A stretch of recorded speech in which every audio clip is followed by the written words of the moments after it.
Looking for that great next read or your new favorite author? Check out Amy's Bookshelf Reviews recommendations. You won't be disappointed. Welcome to Amy's Bookshelf Reviews podcast. It is a spin-off of the website and book review site of Amy's Bookshelf Reviews. Amy's Bookshelf Reviews podcast is about book reviews, a writer's muse, a book's peruse, author interviews, and literary news.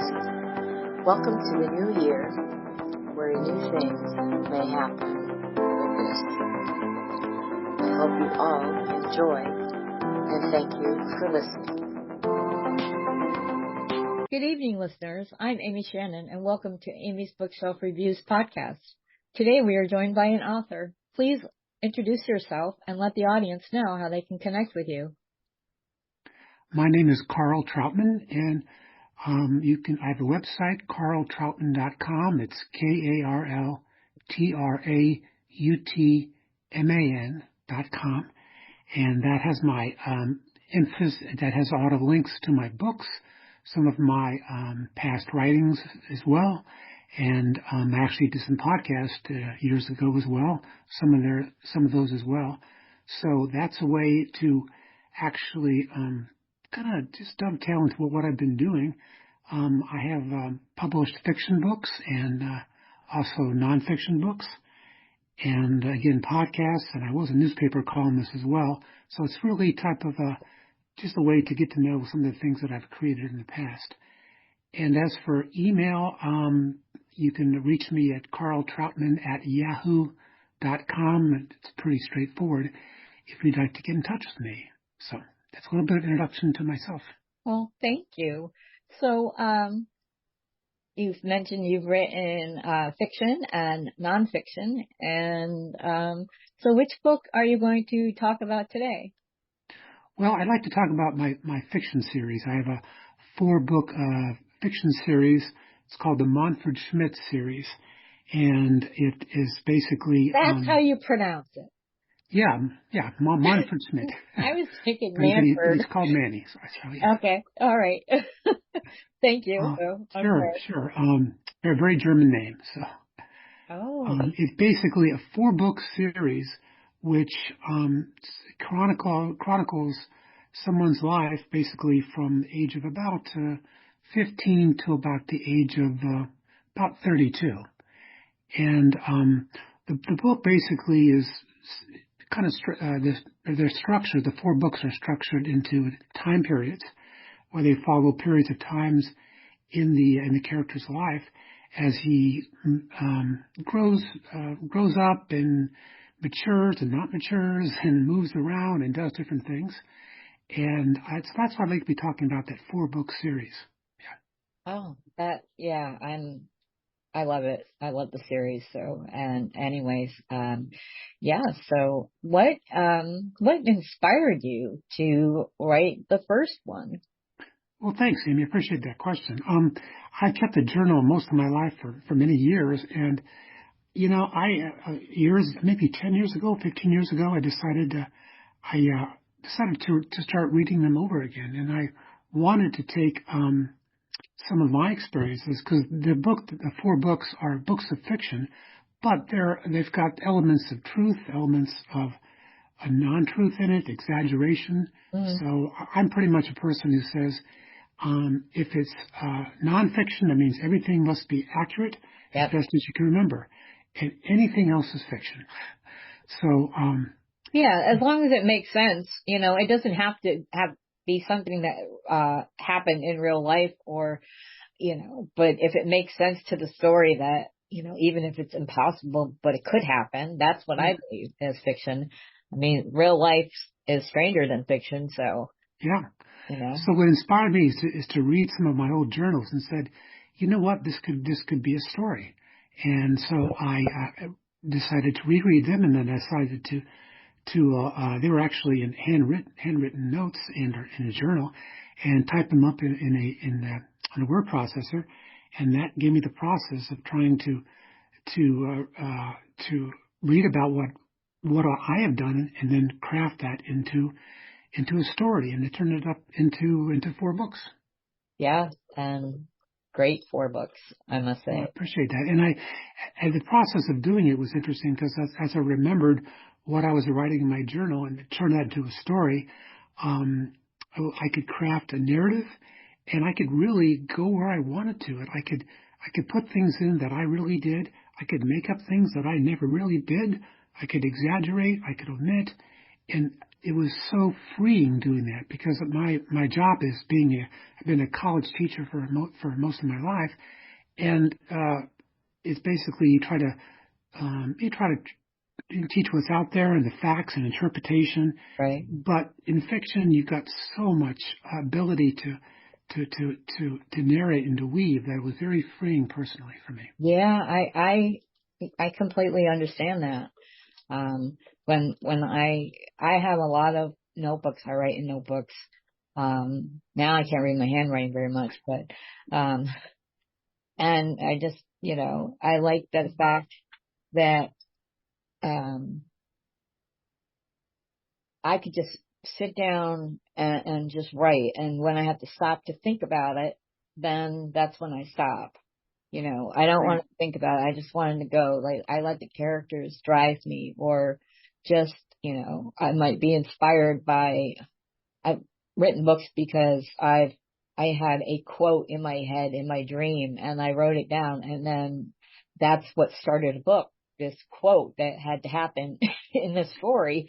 So I understand the freedom and being able to just sit and write and whatever your imagination comes up with, even like, I do research for my fiction books. If I have a doctor or a police officer or a character that I don't know a lot about their occupation, so I do research, but it's still, I give them a lot of leeway. I have a doctor who, she doesn't speak in medical jargon because she wants her patients to understand her, which is a great help for me because I would have to look up every word.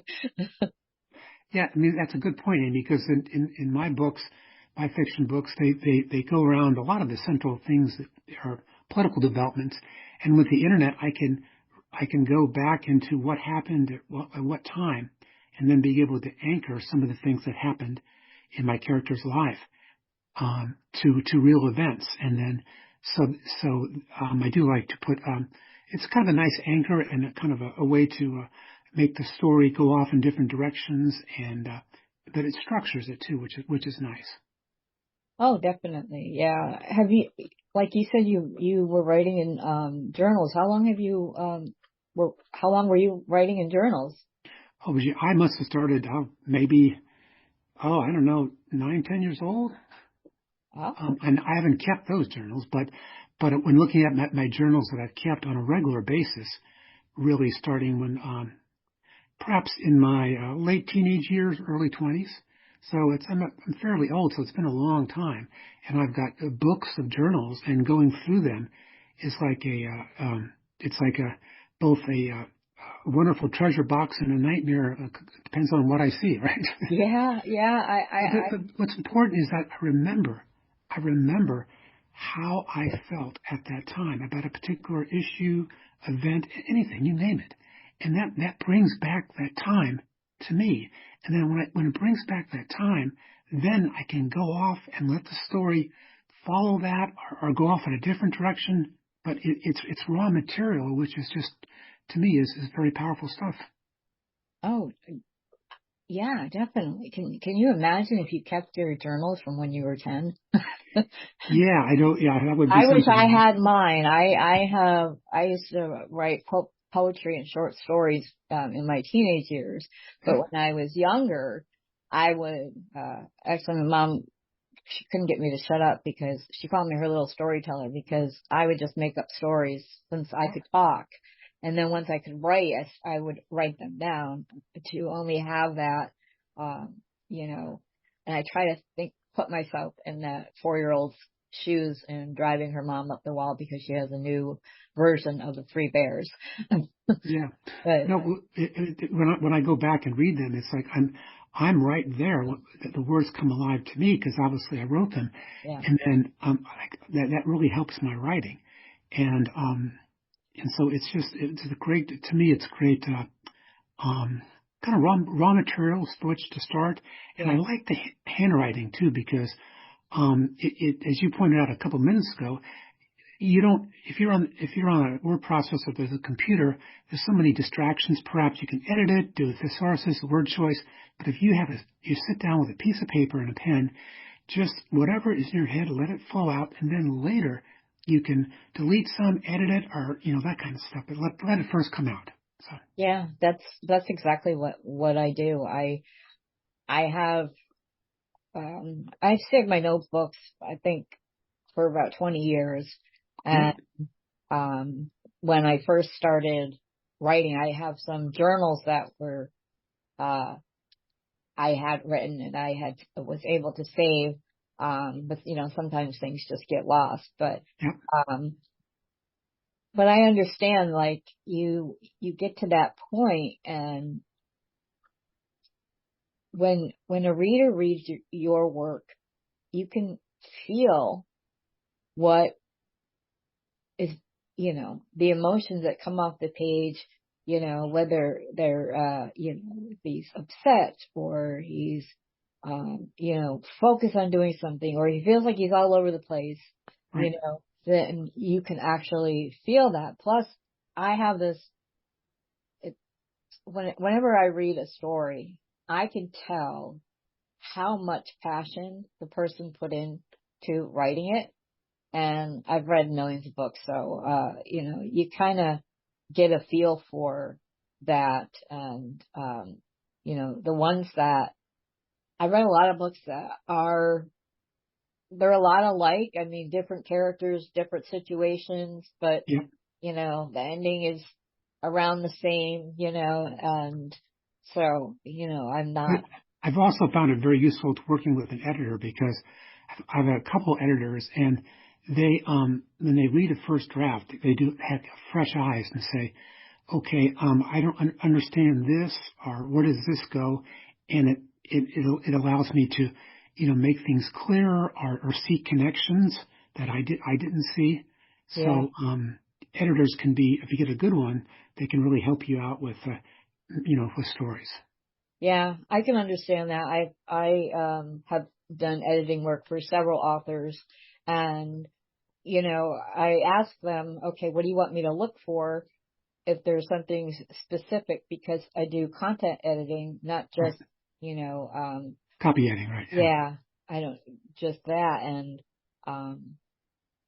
so when I send it back to them, they're like, oh yeah, that's just the kind of thing that I was looking for. Those are the questions that I had. So yeah, it's kind of like the process of writing, where, at least for me, you can go out and write what you want, it's what's on your mind, but then the editor is almost a different mindset. So you almost, you're analytical, and you look for consistencies or whatever.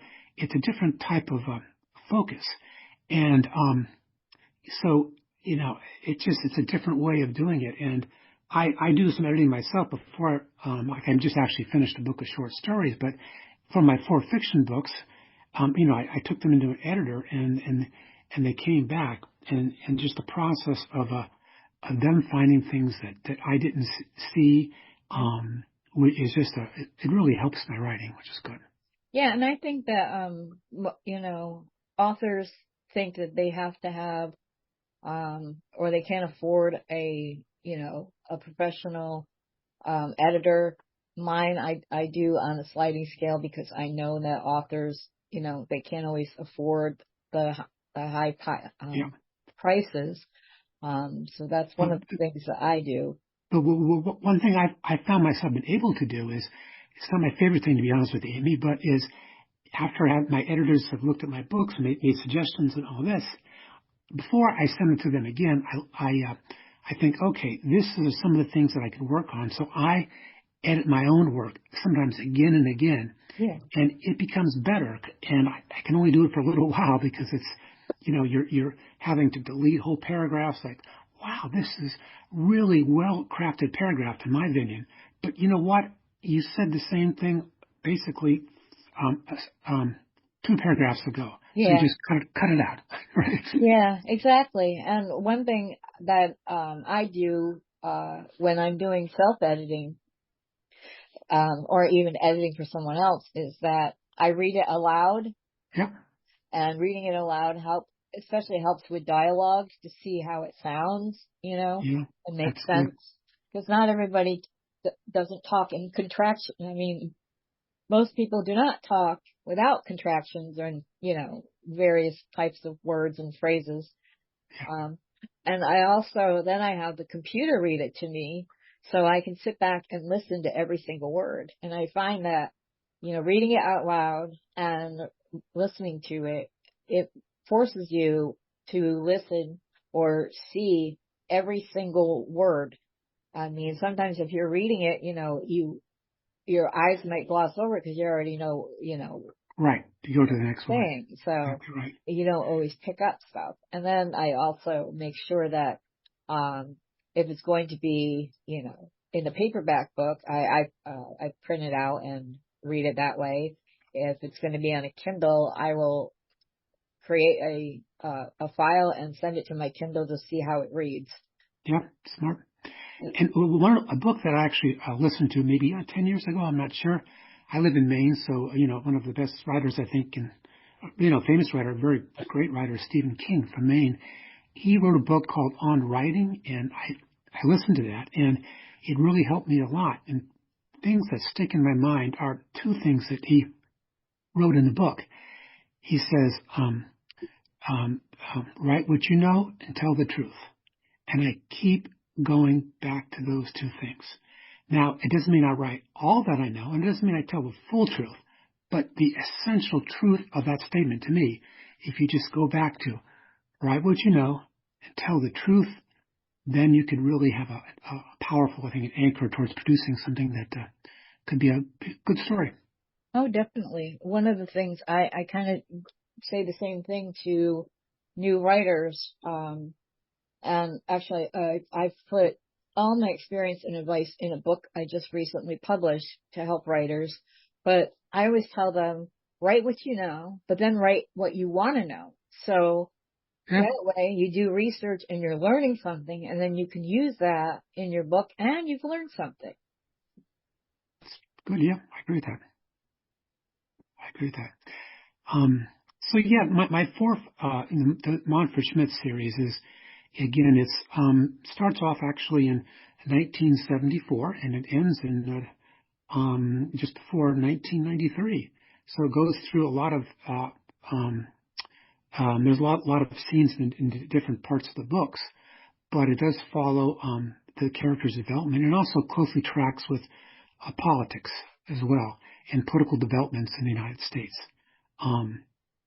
So that's I kind of wanted to make that have the stories dovetail that, and that's how I structure my books too. So Yeah, and it makes sense because as you read, when you start out reading, and then number one, and I always tell authors or readers that if you have a book that has a series, um, always, even if they're standalone books in a series, always start from volume one. I said you learn about the characters, yep, you learn about backstories that may not be mentioned in future books. You also learn the writer's writing style, and yep, then every reader should, and no, it doesn't matter if you publish one book, or excuse me, two books or 100 books, that every time you write, your writing gets better. Your yep, I characters agree. have more depth and personality, and so The first fiction book that I wrote is Deacon Blues, and if I could talk just a minute or two about that. That is, it's really the title is basically two things. It's a song by Steely Dan, the old rock group, which I enjoy, I thought and that sounded also familiar.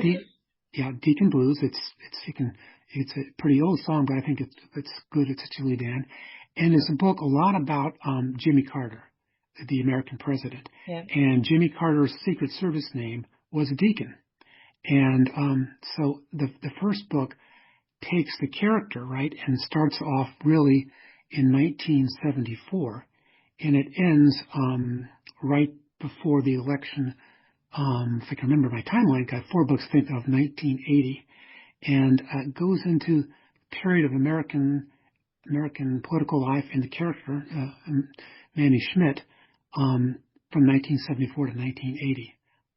So if you're interested in, it was to me a tremendous amount of change in American politics from one era to the next. And I think understanding that, and perhaps through a fictional character, could help people, be interesting for people to maybe understand what's going on today or the trajectory of American politics. Yeah, and maybe it can, I would see that, there are people that, they weren't born then. Right. But, and so it could offer a little bit of history lesson to people who weren't born there, and to just understand the past, because these books are set in the past. Yeah. But to understand what happened, in a fictionalized way, I think would be useful. And because a lot of times people just don't read history; they don't know the past, or they know part of it. And I think a fuller understanding, particularly in a fiction book, can really can be really powerful. Oh, definitely. And I can see somebody Googling Jimmy Carter. Yeah, he lived a long time, and yeah, he really did. And so the first book has the character. He's really the character's hero, and watches what happens to Jimmy Carter from a president who got elected and did a lot of good things, but then was not reelected in 1980 and lost to Ronald Reagan. And also part of the 4-book series, and this is it starts off really in the second book, has to do with a vision that the character develops about something happening that's nefarious and secret. And that is a kind of a subplot that I put into this series, starting I believe in the second book, and that runs through the rest of it. It's kind of a mystery, but as they say, you have to read the book to know what it is. But it's based upon actually real events, though. Real events. Wow. Yeah. I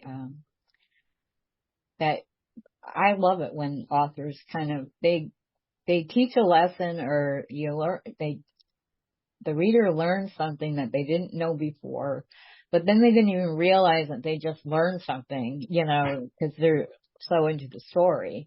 I mean, even when I've done editing for authors, then I take, when it's all said and done, I read it from the beginning to the end as a reader would. And then I'll write my review on it. And that's how I think that authors, don't always look at their work as just a reader. They're looking at it as the author, and, oh, I have to make changes. This isn't perfect, and I think that if every author, made more changes or updated their book, no one would ever get it published. Right. I mean, to me, it's not perfect. So you have to actually make a decision. And as a writer, yes, everything can be revised and made better, but at some point you turn it in to get published or to the editor, and then you take the edits, and then you make a decision and let it go. And because you can just see how it goes. It's a lot of process of letting go. But like in writing Deacon Blues, I had somebody read it at a conference, I think at Cape Cod, the writers conference, and then I got some comments on it, and then the first chapter there's something about it that didn't quite make sense or didn't do something, so I wrote the first chapter, or the first few pages of the first chapter at the very end after writing it. I only knew what the first chapter would be like after writing the book. Huh? Sometimes that happens. I wrote a book backwards once. If you can just leave, if you can just leave yourself open to how the story develops, then it becomes clear, this is what it's about. But I didn't know that without having it go through first. So a lot of it was patience for me, because I wanted to say, okay, not the best first chapter, it's okay, but if a book, but I just kept it open, and then it suddenly clicked in. So. Yeah, I mean, that's really, that's what it's all about. And you said the word patience, and that is one of the things that I tell authors, especially new authors. They get impatient because they want their work published immediately. Right. And there's a lot of work that goes into it, editing and various things. And whether you have a publisher or not, you still have to work, do work yourself too, promote and make sure it's ready to go before it actually goes. Right. And I say to myself, okay, if the book is, if it took 3 years to write the book, you can wait another month or two before it comes out. It doesn't have to come out, the next day or whatever. You can still wait a bit longer. Yeah, right? exactly. Well, I really enjoyed our conversation, and I look forward to reading more of your work. I think I've only read your fiction, but I would be honored to read any of your nonfiction, so you can send those to me if you wish. Thank you, Amy. Appreciate that. And then I'll just close off the podcast. If you wish for you or your book to be on the show, go to amysbookshelfreviews.com/podcast. Thank you for listening. Be safe, be well, and always be kind. Thank you for listening to Amy's Bookshelf Reviews. If you are looking to be on the podcast or looking for a book review, you can go to amysbookshelfreviews.com and look for the appropriate navigational menu. Again, thank you all for listening and being a supporter of this podcast and of the Amy's Bookshelf Reviews professional reviewers of books and audiobooks. Thank you all. Be safe and be well.